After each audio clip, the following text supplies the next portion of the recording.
ತಾಲೂಕಿನ ಎಲ್ಲ ಇಲಾಖೆ ನೌಕರರು, ಈ ಕರ್ನಾಟಕ ರಾಜ್ಯ ನೌಕರರ ಸಂಘ, ಸರ್ಕಾರಿ ನೌಕರರ ಸಂಘ ದಿನಾಂಕ 1/9/2025 ಸೋಮವಾರ ಸಂಜೆ 4 ಗಂಟೆಗೆ ಪದಗ್ರಹಣ ಮತ್ತು ನಿವೃತ್ತ ನೌಕರರ ಸನ್ಮಾನ ಸಮಾರಂಭ ಕಾರ್ಯಕ್ರಮ ಹಮ್ಮಿಕೊಂಡಿದೆ. ಹಾಗಾಗಿ ನಮ್ಮ ತಾಲೂಕಿನ ಎಲ್ಲ ಸರ್ಕಾರಿ ನೌಕರರು, ಎಲ್ಲ ಇಲಾಖೆ ವೃಂದದ ಅಧ್ಯಕ್ಷರು ಮತ್ತು ಕಾರ್ಯದರ್ಶಿಗಳು ಈ ಕಾರ್ಯಕ್ರಮಕ್ಕೆ ಬಂದು ಯಶಸ್ವಿಯಾಗಿ ಭಾಗವಹಿಸಿ ಕಾರ್ಯಕ್ರಮ ಯಶಸ್ವಿ ಮಾಡಬೇಕೆಂದು ಎಲ್ಲ ನೌಕರರು ಕೂಡ ನಾನು ಮನವಿ ಮಾಡ್ತಾಯಿದ್ದೀನಿ. ಈ ಕಾರ್ಯಕ್ರಮಕ್ಕೆ ನಮ್ಮ ರಾಜ್ಯಾಧ್ಯಕ್ಷರಾದ ಷಡಕ್ಷರಿ ಸಾಹೇಬರು ಹಾಗೂ ನಮ್ಮ ರಾಜ್ಯ ಖಜಾಂಚಿಯಾದಂಥ ಶಿವರುದ್ರಾಜ್ ಸಾಹೇಬರು ಮತ್ತು ನಮ್ಮ ಶಾಸಕರು ಮತ್ತು ನಮ್ಮ ರಾಜೇಂದ್ರ ಸಾಹೇಬರು, MLC ಸಾಹೇಬರು ಎಲ್ಲರೂ ಕೂಡ ಕಾರ್ಯಕ್ರಮಕ್ಕೆ ಭಾಗವಹಿಸಿದ್ದಾರೆ.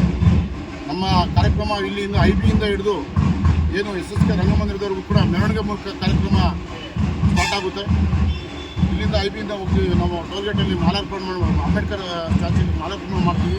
ಆಮೇಲೆ ಆಫೀಸ್ ಉದ್ಘಾಟನೆ ನವೀಕೃತಗೊಂಡ ನಮ್ಮ ಸರ್ಕಾರಿ ನೌಕರರ ಕಟ್ಟಡ, ಆ ಕಟ್ಟಡದ ಉದ್ಘಾಟನೆ ಮಾಡಿ ಆಮೇಲೆ ಅಲ್ಲಿಂದ ಮೆರವಣಿಗೆ ಮೂಲಕ SSK ರಂಗಮಂದಿರ ಕಾರ್ಯಕ್ರಮ ಶುರು ಆಗುತ್ತೆ. 5ರಿಂದ ಕಾರ್ಯಕ್ರಮ ಶುರುವಾಗಿ ಸುಮಾರು 7 ಗಂಟೆವರೆಗೂ ಕಾರ್ಯಕ್ರಮ ಸ್ಟಾರ್ಟ್ ಆದಮೇಲೆ, ಕಾರ್ಯಕ್ರಮ ಮುಗಿದಾದ ಮೇಲೆ ಎಲ್ಲ ನೌಕರರು ಕೂಡ ಊಟ ವ್ಯವಸ್ಥೆ ಇರ್ತದೆ.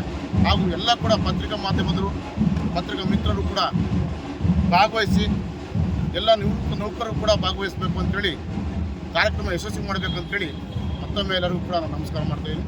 ಎಲ್ಲರೂ ಕೂಡ ಬರಬೇಕಂತೇಳಿ ಮನವಿ ಮಾಡ್ತಾಯಿದ್ದೀನಿ. ಎಲ್ಲರಿಗೂ ನಮಸ್ಕಾರ. ಪಾವಗಡ ಪಟ್ಟಣದಲ್ಲಿ SRS ಪೆಟ್ರೋಲ್ ಬಂಕ್ ಮುಂಭಾಗದಲ್ಲಿರುವ ಅಗಸ್ತ್ಯ TVS ಶೋರೂಮ್ನಲ್ಲಿ ವಿನಾಯಕ ಚತುರ್ಥಿ ಮತ್ತು ದಸರಾ ಹಬ್ಬದ ಪ್ರಯುಕ್ತ ವಿಶೇಷ ಕೊಡುಗೆ ಇರುತ್ತದೆ. ಒಮ್ಮೆ ನಮ್ಮ ಶೋರೂಮ್ಗೆ ಭೇಟಿ ನೀಡಿ. MS ಮೀಡಿಯಾ ಚಾನಲ್ ಪರವಾಗಿ ವಿನಾಯಕ ಚತುರ್ಥಿ ಶುಭಾಶಯಗಳು.